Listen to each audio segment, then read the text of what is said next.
Okay, welcome to Politics NY with Sky. Schneps Media is asking each candidate running for New York City office this year 3 questions in 3 minutes. And right now I'm with Michelle Caruso-Cabrera. She's running to be the next New York City Comptroller. And I see you, Michelle. She's wearing her branded hat and she's in the middle of walking throughout the city. So where are you and what are you up to today? Yeah, I'm here at Broadway and West 100th.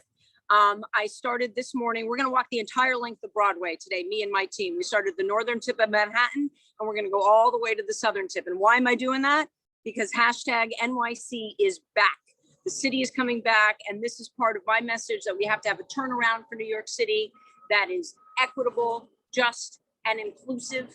And the way we do that is we get jobs back, we get investment back, we get people back. A week ago, I campaigned for 24 hours straight. I started at 5 a.m. on a Wednesday and finished at 5 a.m. on a Thursday. Once again, to show that NYC is back and we are going to be the city that never sleeps.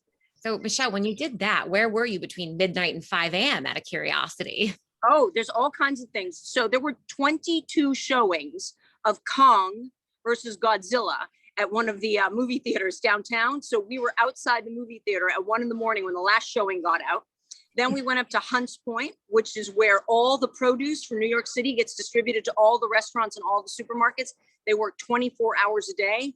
That was incredibly interesting. And then there's all kinds of construction and workers. I mean, New York City is very busy overnight, even when we're still in this tail end of the pandemic.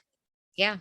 So I know you come from a career. If people don't know, Michelle, you have a career in journalism and you were on TV for over 2 decades. And I know that that's something unique that you bring to your platform running for New York City Comptroller. Is there anything else, or you want to elaborate on that as far as how it helps your candidacy? Well, so I followed the money for more than 2 decades when I was at CNBC, right? It's a business news network. And I covered financial crises all over the world. So when I saw what happened here in New York City during the crisis, I knew that my skill set and my know-how was perfect for the situation that New York City is going to go through as we emerge from this pandemic and really figure out what are the finances of the city. And here's what I saw over and over again in financial crises all over the world, whether I was in Cyprus or Greece or Iran or in Cuba. Those who can least afford to pay always end up paying the most. They always get left behind.